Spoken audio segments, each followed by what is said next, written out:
And we are recording.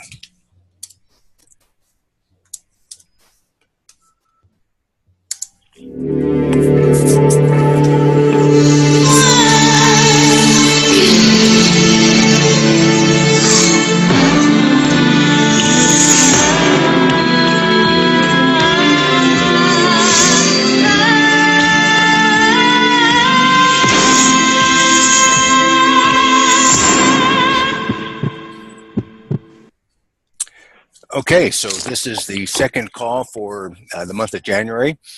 Welcome everyone who's joining me live, and those of you that are viewing the recorded version, thanks for viewing. This is our second call, as I mentioned, and the next calls for February have made it to the calendar, although I haven't posted the Zoom link. So February 6th and then February 20th. And of course, these calls are always subject to change. And who joined us from 973? Who was that? Mason. Bob Mason. Nice to see you. We'll do a check-in in a second. So let me give you some, before we do our check-in, let me give you some observations. And today, after the check-in, I've got some concept plan. I want to review some more year in gear. We probably won't get to coaching commandments, but I have those planned as well. And so some observations. As usual, as always, our guiding motivational principle is that we're genetically coded, that we are designed to avoid pain and seek comfort. The science proves this. Science supports this. This dictates our observation, our view of the world. It dictates our interpretation of everything that happens to us, and we can't ignore this. So what we know is that this is an instinct that takes hold and drives. It's like the rudder of a ship. It's even more than that. It's the engine of the ship, and we can direct it and tap into it, and we do that through this program. But anyway, I want to give you some observations. And the first observation is I was in the gym yesterday, and I just was compelled to take this picture. Now, why am I taking this picture? Because this is an example of an overweight person who's exercising. And this person, this is all conjecture, of course, because I don't know this person, I didn't talk to them. But it's typical that what you would see is people think that they're doing weight control when they're exercising. They are not doing weight control. So this person can, good for them that they're doing something aerobic, good for them that they're going to increase their heart rate and sustain it over a period of time. But a couple things that I noticed. First of all, the intensity of this exercise is not high enough that there's going to be a training effect. So that's the first thing. So there's not likely going to bring any change in terms of cardiovascular fitness, oxygen uptake capability. It's better than not exercising, but it's not in an intensity that's going to give her a training effect. So that's one. The second thing is nobody has taught her how to eat. So she'll go living her day with the illusion that she's doing something for her health, and then she'll go and maybe she thinks that she's being very healthy by having an egg white only McDonald's egg McMuffin. And I remember when I used to eat those, it was quite a challenge to get them to make it an egg white because I thought that the yolk was bad, that the cholesterol was bad. What I didn't know is that you need cholesterol, and that the real damaging part of that breakfast was the bun, the flour. And plus I was under eating protein and not having carbohydrate. It was just a disaster. Plus the biggest culprit was that I was eating the flour, and that wreaks havoc, as you know, with our blood sugar and insulin resistance, leptin resistance. But that's the point that I wanted to make, is that nobody's taught her how to eat. So in effect, if she leaves this exercise, she will undo all of the good that she might have done by the way that she eats. So we know in our program that we manage our weight by food choices, and that we exercise for fitness, not for weight control. Another observation that I wanted to have is this. And when I see things in the newspaper that are associated with points that we make and core principles that we have in our call, I like to bring them up. So I don't know if you're familiar with this, but this is a sportscaster, ESPN, who made a statement. The statement was about Venus Williams, and it was about guerrilla tactics, and they calls it right down here. You can see. He said, "You see Venus moving in and put the guerrilla effect on the net." And bear with me a second. I'm going to change the view so that I don't block my own screen. There we go. All right. So, and translating gorilla to gorilla, everybody, the guy got fired and was called a racist by that comment. And what puts the reason that I took notice of this is because words and interpretation of words. It's every ESPN is making up a story, a narrative about what it means that he said a guerrilla effect. And the reality of it is Venus wasn't offended by that at all. In fact, it is a term that's used by somebody who's charging the net. But we weave our stories and we weave our interpretations, and many times it's in the worst possible application of the event. So our principle is that events are neutral, that it is up to us, and this is a real key core about taking personal responsibility, that it is our responsibility to give meaning to the experiences that we have. Now, I also say that, and then on the other hand, I also say, however, not everybody is enlightened, and we also have a responsibility. We have a responsibility for the impact that our words have on others. For example, I might say something to my wife, and I remember one time I use this example frequently where when I was first buying an investment property I have in Riverside, California, multifamily, we went to visit the property and we walked in one of the units. It was a 5-unit property, and it was in the afternoon, and the tenants were just waking up, and there was the place had an odor to it. It was messy.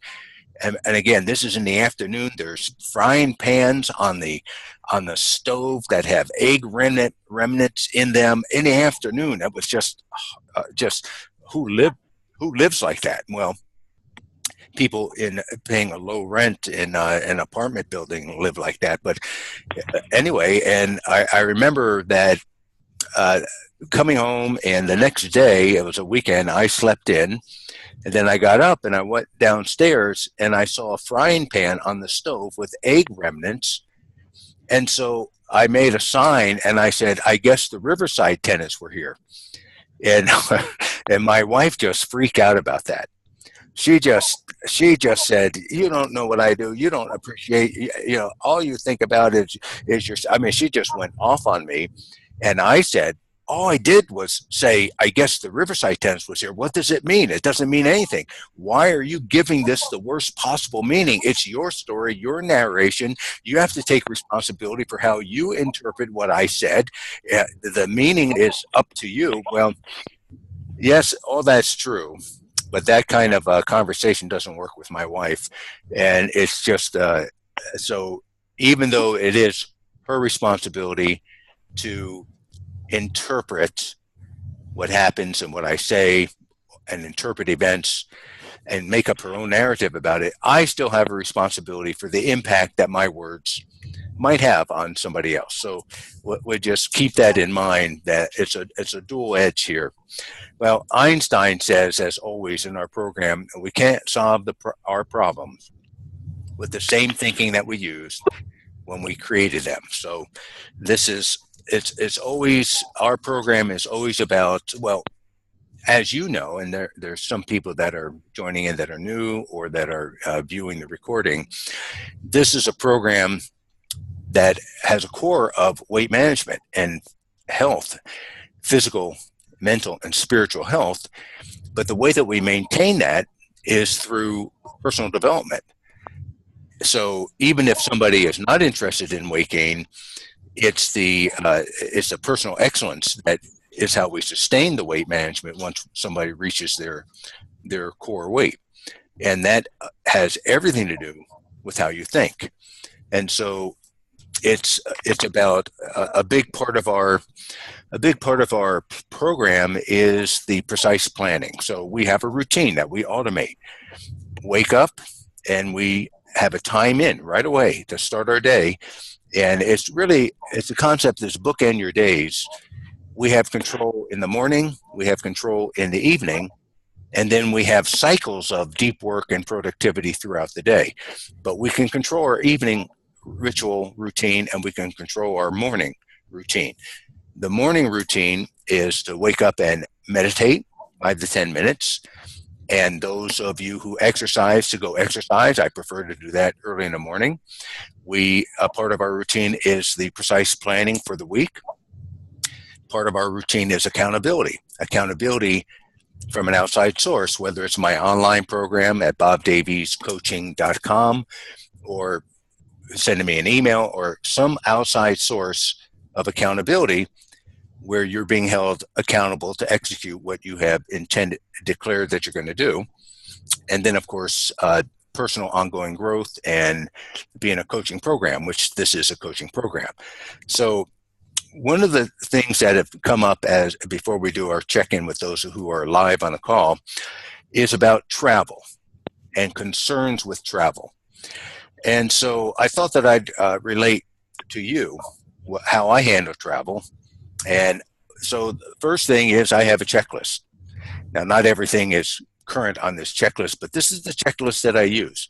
And when I'm going to take a trip, this has helped me many, many times to remember to bring something that I would not have remembered if it wasn't for the checklist. So I go through each item one at a time to make sure that I am following an automated checklist.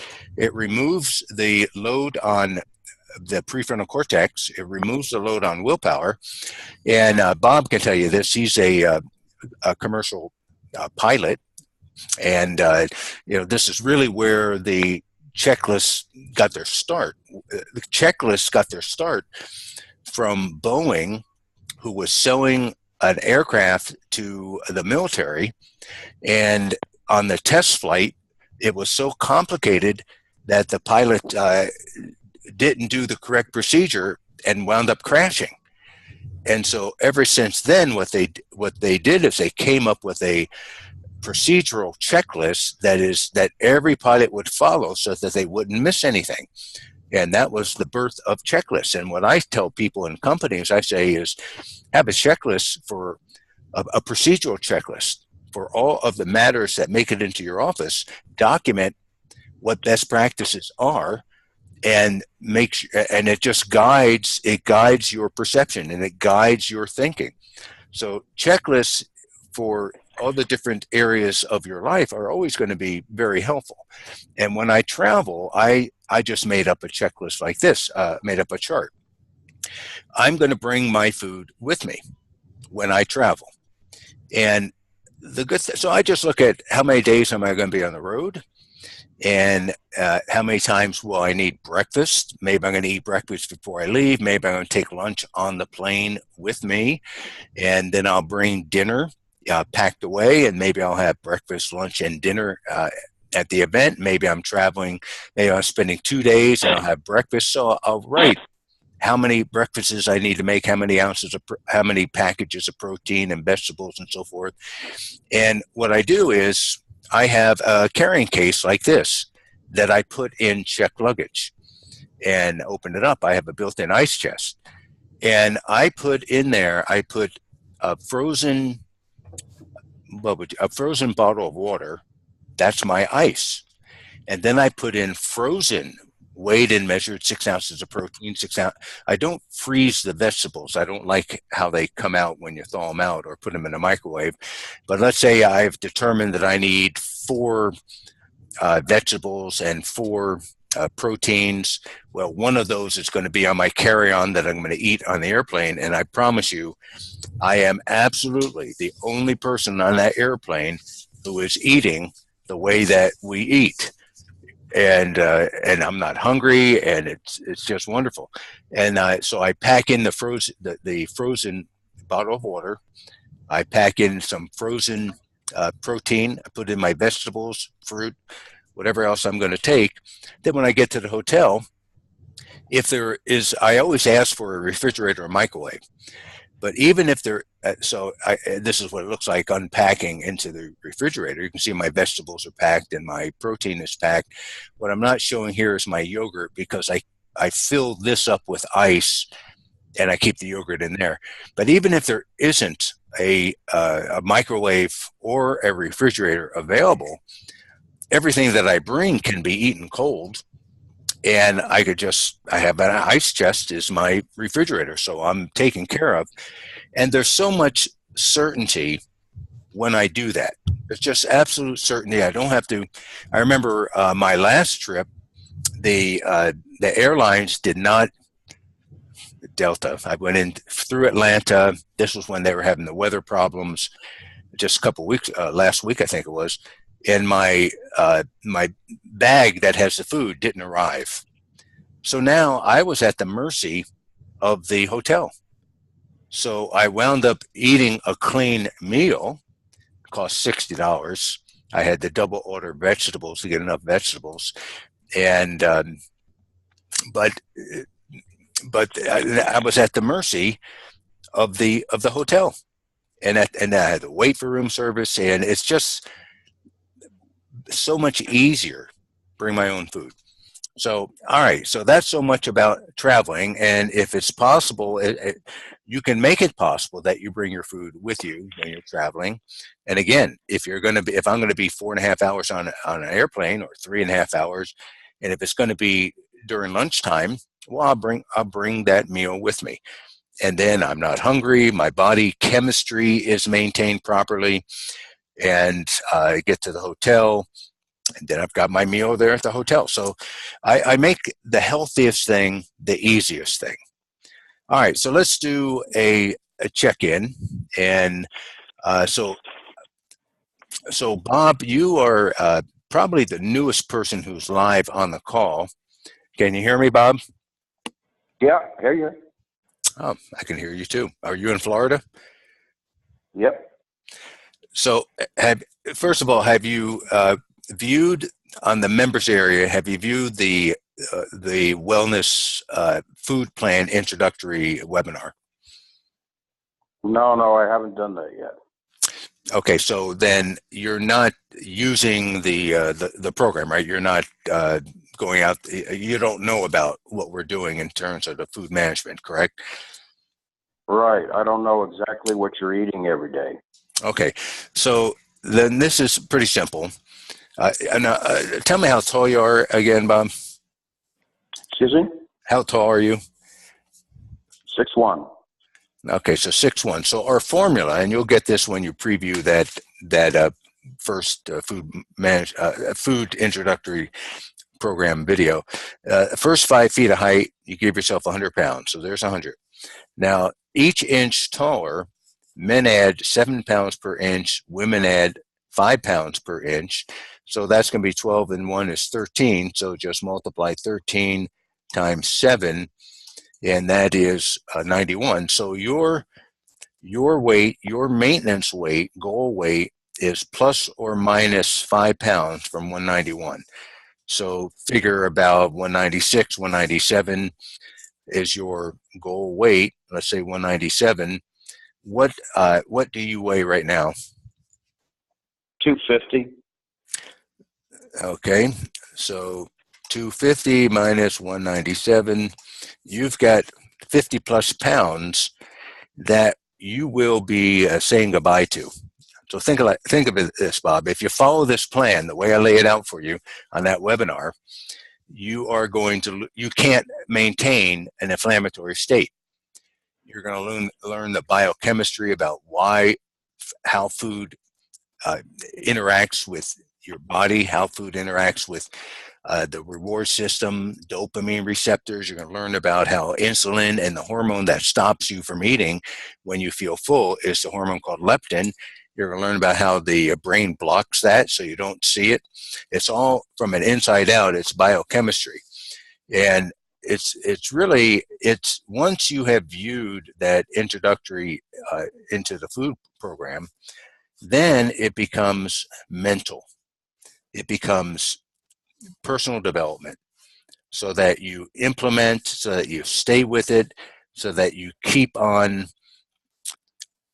fighting through the illusions of feelings. That's why we want you to meditate, because as you meditate, two things happen. First of all, meditation changes the brain. It thickens the prefrontal cortex, so that the prefrontal cortex is the part of the brain behind the eyebrows that gets you to do the tougher thing, that gets you to stay in discomfort, when ordinarily we would all avoid discomfort. And the most common way of avoiding being uncomfortable is to eat.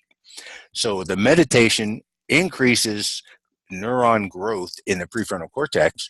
It also increases growth in a fold of tissue beneath the cortex called the insula, which is body sensation awareness, so that you start to realize that this anxiety, this feeling I have is not hunger, it's anxiety. And then the other thing that happens is it shrinks an opposition part of the brain in the what's called the limbic area of the brain, the amygdala. The amygdala actually reduces in size, and the cortex sends an inhibitory neuron so that you start to inhibit this fight or flight response. You start to inhibit the avoidance instinct, the hunger interpretation. It inhibits the activity in the part of the brain that creates the fear, doubts, and insecurity, and the drive to change how you feel by eating. So anyway, that's so your homework is to listen to that, watch that webinar. So Bob, when will you watch that webinar? Probably tomorrow or the next day. I'm playing golf tomorrow. Maybe the next day. Today is Tuesday, Wednesday, Thursday. I don't have anything planned for Thursday.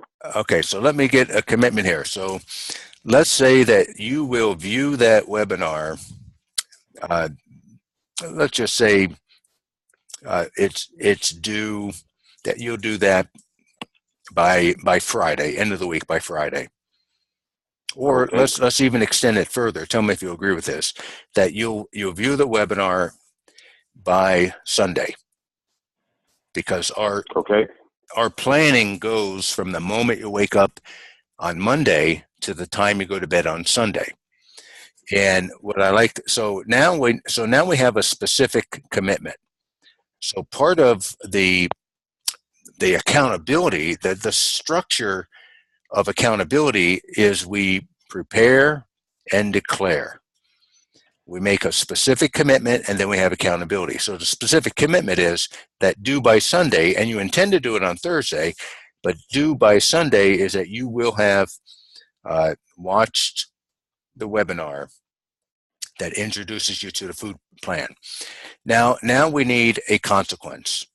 We need to leverage the perception of pain, because remember how I started this out, that that all human motivation is the avoidance of pain or the seeking of comfort. And I use the analogy of this scales of justice here, that we will be driven and compelled to avoid the highest level of perceived pain. So so let's say I want to get up and exercise.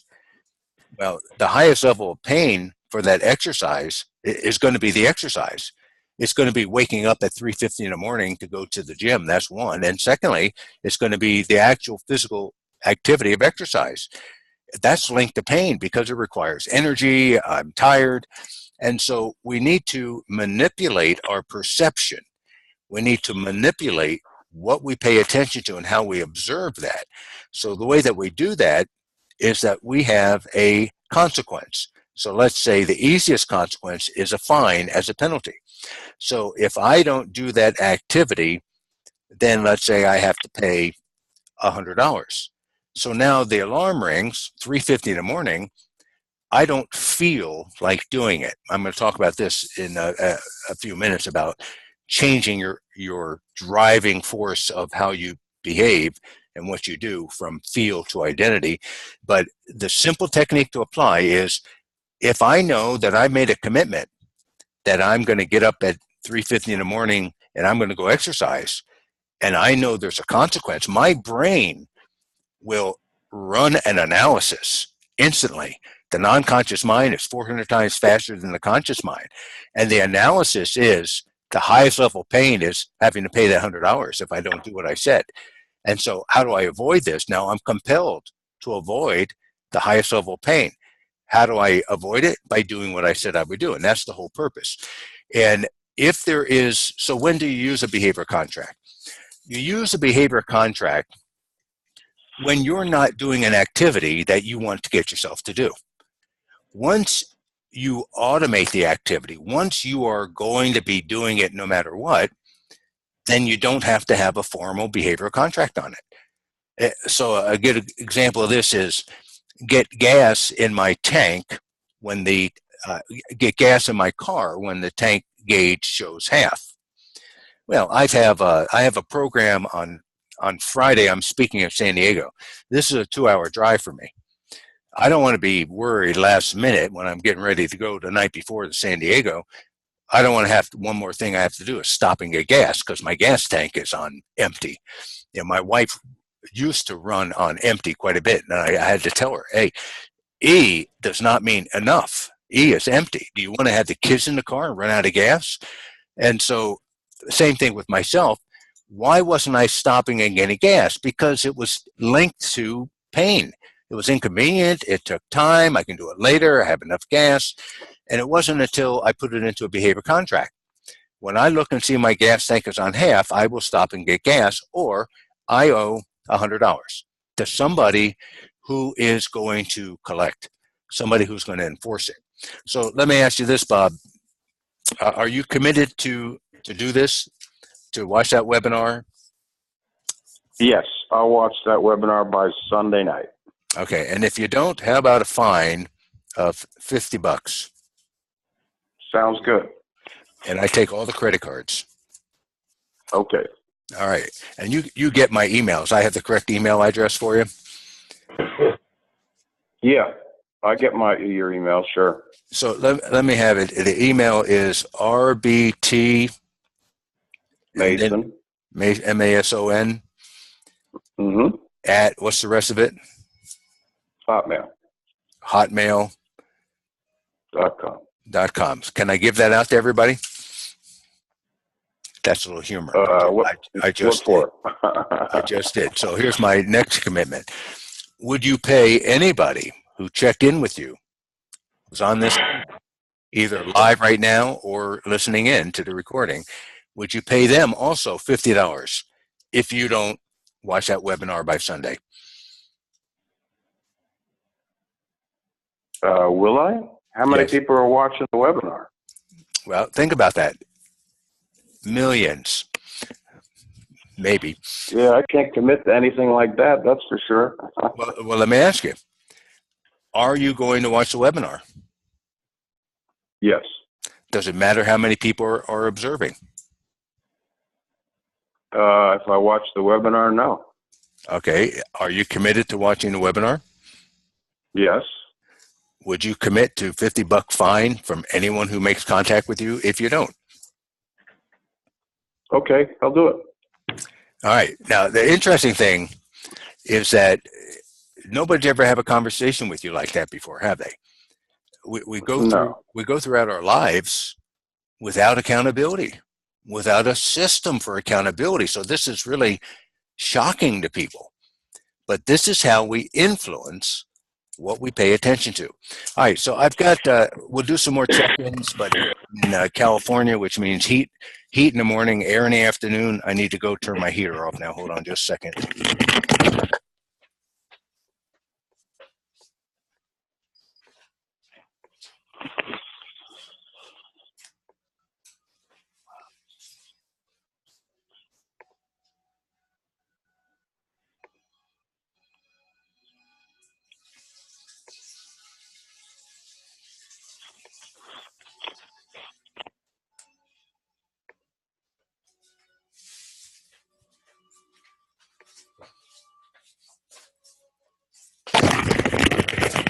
Okay. So Bob, just make sure you make a note. And one of our really core principles is integrity of our word, that we make it important that we do what we say we will do, but we know that we need the assist of implementation intentions, is what it's referred to by psychologists. We need the assist of leveraging human nature, leveraging the pain perception, and this is how we do it with behavior contracting. All right, let me do some more check-ins before I get into some content that I have and some more observation. So who else is on, let's see, who else is on the line and wants to chime in with a check-in? Let me see who's here. And so Ken, let's check in with you. I don't know what. Tell me what how your year's starting off. Well, fantastic. Good to hear. Yeah, you got some good news from your doctor, didn't you? Well, yeah, it was coming, but the main thing that I told you was, well, it's high blood pressure, and he dropped the pill, so I still have high blood pressure. But he said, what's going on? And I said, I hired a trainer about 2 months ago because I give up. I'm at the gym. I don't really know what I'm doing, even though I've been going 25 years. And when we got done, I guess I'm doing the Tom Brady training program, which is using a lot of bands and increasing your flexibility and core muscles and stuff. Real easy, no lifting heavy weights or anything like that. And I said all the arthritis that the doctors claim I had in both knees and everything disappeared. And it's amazing how the muscular skeletal connection is so important. Many people that get older they stop exercising because of the pain. They should be walking more and more, and they're doing the opposite and they're taking pills.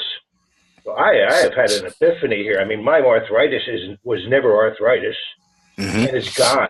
It's gone. So that's a big plus. Ken, what's your height? 6'1". 6'1". Yeah, we have another. What's your weight right now? 230. Okay, so you've got a 30-pound range there. And the key is,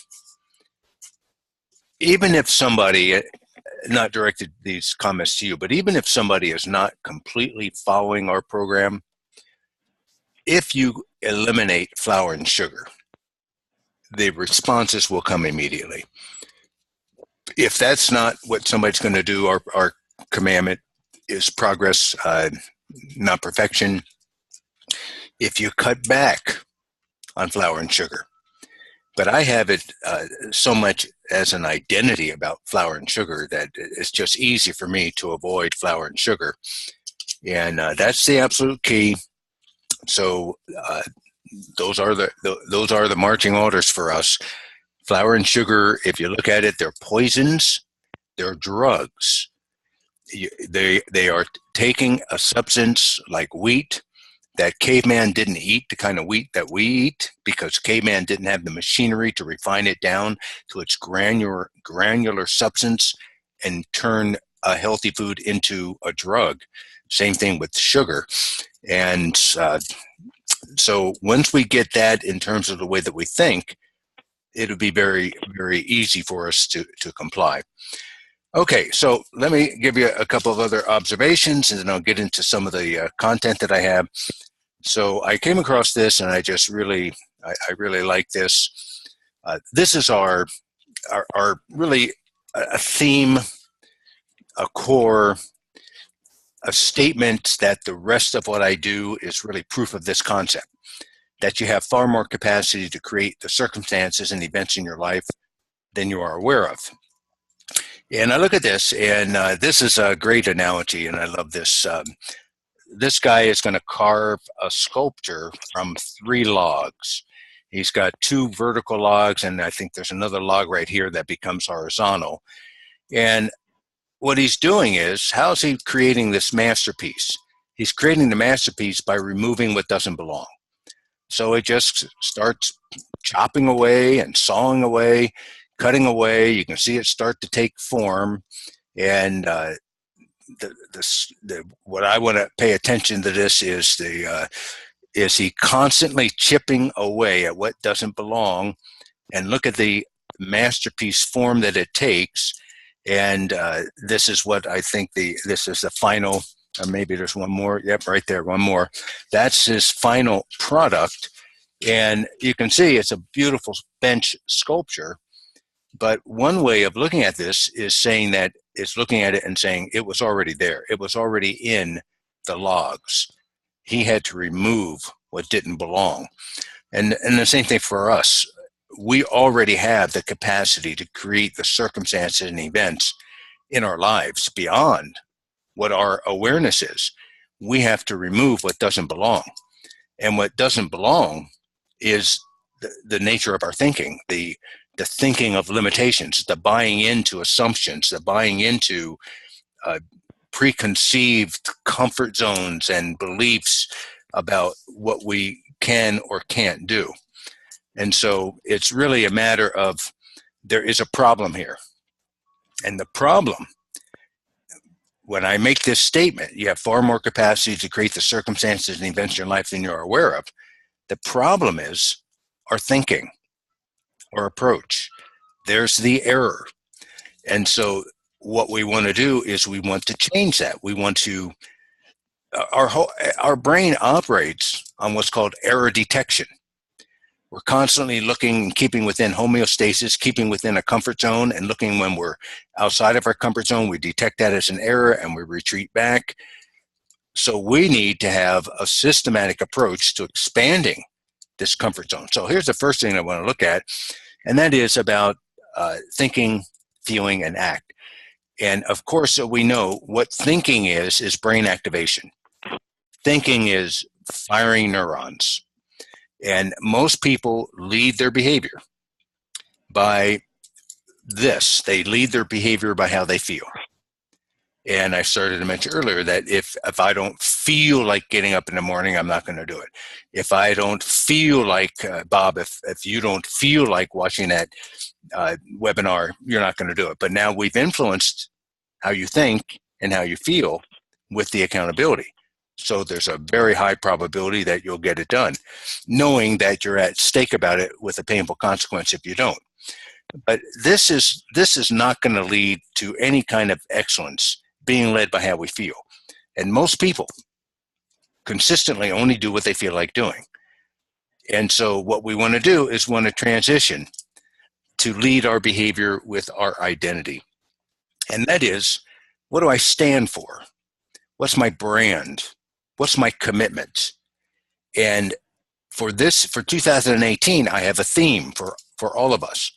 And the theme is excellence. And that we move the driving force of our behavior to our identity, not how we feel. And that changes how we act, and that changes how we feel. And so a commitment, remember the movie with, I think it was called Truman something, with Jim Carrey. Maybe it was called Truman, where his life was being televised 24 hours a day, and he didn't know it. And can you imagine that? Let's go back to my example of waking up at 3:50 in the morning, and then imagine that when that alarm rings, the cameras start rolling, and billions of people throughout the world are going to see the choice that I make. If I'm driven by how I feel, I absolutely know I'm going to reach over and press the snooze. And if I'm driven by how I act, if I'm driven by my identity, then I'm going to ask this question. My thinking's going to change. What would be the choice that I would make if I'm driven by identity, and if my identity is a commitment to excellence? Well, that choice would be to get up. And then millions, billions of people would applaud that because they're seeing your choices. So this is what we want to do is, and I gave you a homework assignment. And let me review that homework assignment. And the homework is to define excellence. Well, first of all, identify the roles that you play. Parent, advisor, teacher, whatever it might be, a friend, business, whatever all of the roles are, you can even make you can do a dotted line, excuse me, a vertical line, put about an inch long, put 0 at the bottom, 10 at the top. And then if you give yourself a tick mark of where you are in terms of accomplishment versus where you're capable of being and where you want to be, what you're going to find is that each role, nobody's a 0, nobody's a 10, each role that you play has a next higher number. And so the homework is to identify your roles and then identify what absolute excellence is in those roles, and then identify what does the next higher number look like. So if absolute excellence is perfect compliance in health with the food plan, and you maybe rate yourself down here as a 3, well, what's a 4 look like? Maybe a 4 looks like avoiding flour and sugar. Maybe an 8 looks like following the food plan, the bright line boundaries that we have. Maybe a 9 plus, nobody's a 10, means following it exactly, eating only what you say you're going to eat, what you declare at night, and so forth. But anyway, in all areas, so I really invite you to do this homework assignment because it's definitely going to change your mindset, and it's going to give you guidance for your approach.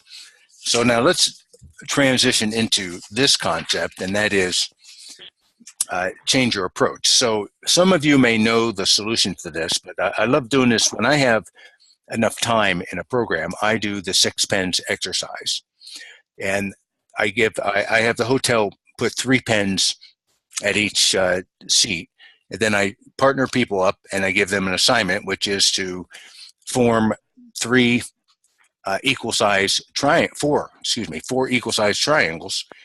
Each leg of the triangle is equal to the size of one of the pens.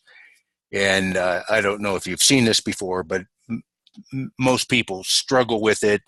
And I walk around the room and I look at people who are laying down pens on the table, and I repeat this constantly. Your approach is not going to solve this problem. You need to change your approach. And then eventually somebody will do something like this. They'll put down a triangle, and they'll put a triangle on top, and they'll say, well, I have 4 triangles. So I'll say, show me one. They say, there's a triangle right there. Then I'll ask, is each leg of that triangle the same size as one of the pens? No, it isn't. So that's not right. And you have to change your approach to solve this problem. So the solution is that you do start with 3 triangles on the table, with 3 pens on the table, making 1 triangle. And then here's the approach difference. You come up in a tripod, and that's how you get your 4 triangles. Each leg of the triangle is the same size as the pen.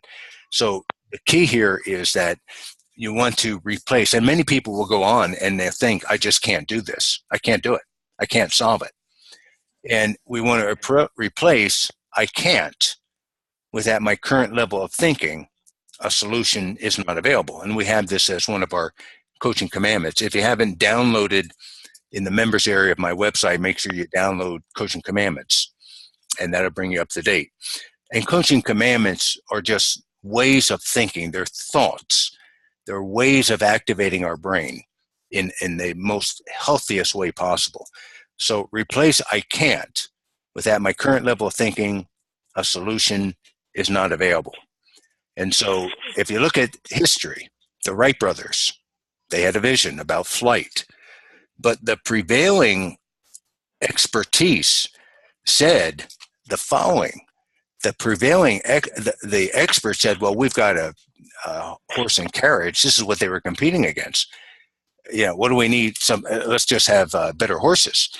And the British mathematician, physicist, president of the British Royal Society, recognized as an authority, said as true, heavier than air flying machines are an impossibility. Now, the Wright brothers didn't listen to that. They didn't. They had to go and be disruptive to current technology, to currently held beliefs. That's what innovation is, being disruptive to what everybody accepts as being true. When you make a choice that you're going to eat like we eat here, And when you make a choice that you're going to be committed to personal development, you are being disruptive to commonly held practices. And so the Wright brothers said, well, we have an idea of physics. We know we can shape a wing that creates a low pressure area that would create lift. And they didn't listen to the critics. They didn't listen to the experts. And sure enough, 1903, heavier than air, first flight. And then just 50 years later, look at the development. And then today, but I want to point out, this is only 100 years after the first flight. It's incremental progress.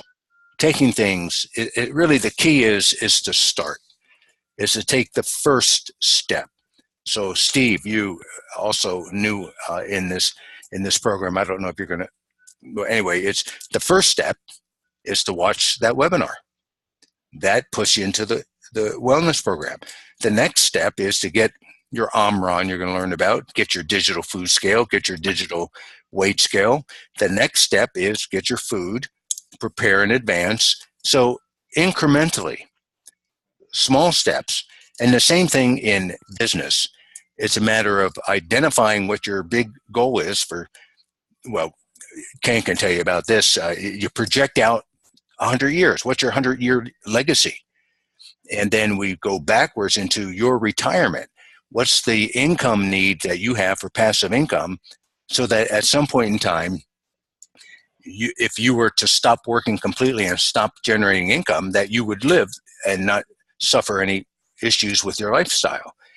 And then I'm never an advocate of retirement. I'm more of an advocate of doing what you're passionate about, but positioning yourself so that you don't need money. You work for the passion that and how you feel about creating it. You have to stay active, have to stay passive. You have to stay passionate is what I wanted to say. But anyway, and then you back it all the way down to 2018. What are your goals? And then what's the small steps for this week? That's how we think, 7 days at a time. And actually, the brain is going to support you, because when you have a goal and you make small steps in the direction of accomplishing that goal, your brain releases dopamine. Dopamine is a neurotransmitter, a chemical that has you be alert and it feels good. So evolution, Mother Nature, biochemically motivates mankind to do the behaviors necessary for survival. And caveman needed to be motivated to get out of the cave and go look for food. So he got a shot of dopamine. He gets out of the cave, sees a fruit tree, gets another shot of dopamine, a step in the direction of reaching his goal. When he gets to the goal, he doesn't get a big splurge of dopamine. Instead, he gets another behavior-driven chemically, and that is oxytocin is released. Oxytocin is this group bonding hormone. So now he's motivated to bring back food for the group as well as eat for himself. But anyway, so the Wright brothers had to go through a tremendous amount of negativity. And all of you will go through a tremendous amount of negativity when people see the way that you're eating, because you're being disruptive. And so look at accepted beliefs. So I love talking about Roger Bannister. It was said that it was impossible. So accepted as true.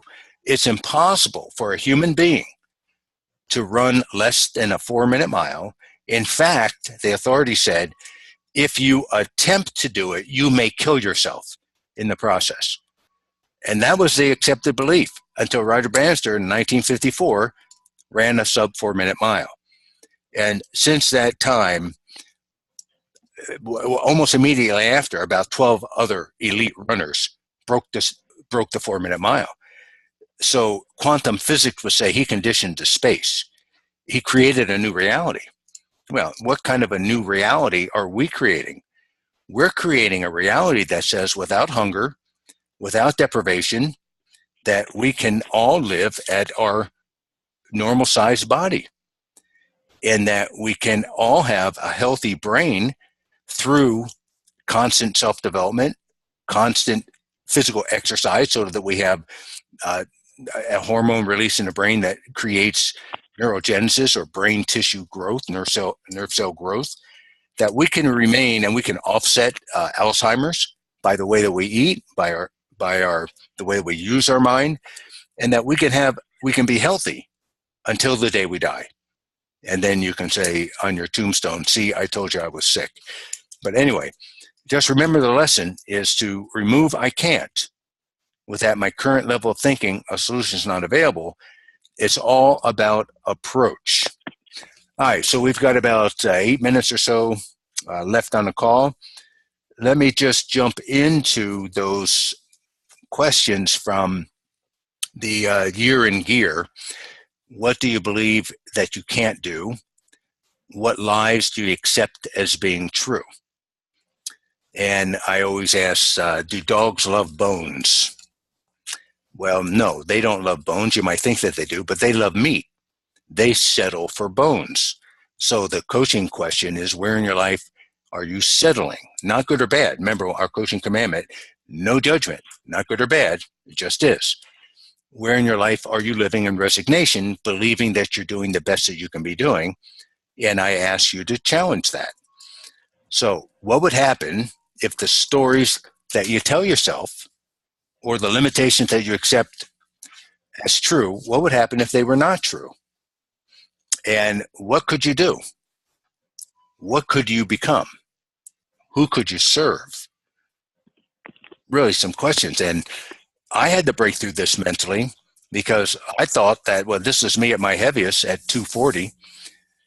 And my norm was lower than this. I was normally about 220, but I believed that the truth was it was just physically impossible for me to ever weigh less than 200 pounds.